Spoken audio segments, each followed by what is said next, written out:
जय जगन्नाथ नमस्कार। मो सांस्कृतिक परिवार को आपण मानक स्वागत। आज गोटे कथा भगवान द्वारा जेते जीव सृष्टि होती कीट ठार आरंभ कर मनुष्य पर्यंत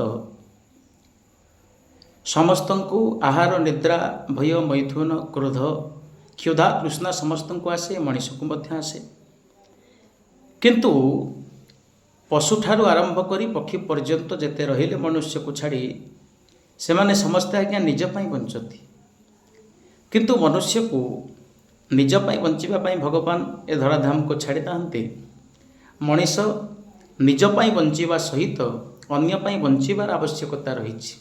जितेबले आमे अन्यपाई बंचे अन्य को सहारा दिए अन्यर हितपाई कार्य करे सेतबले परमात्मा आम उपरे खुशी हुअन्ति।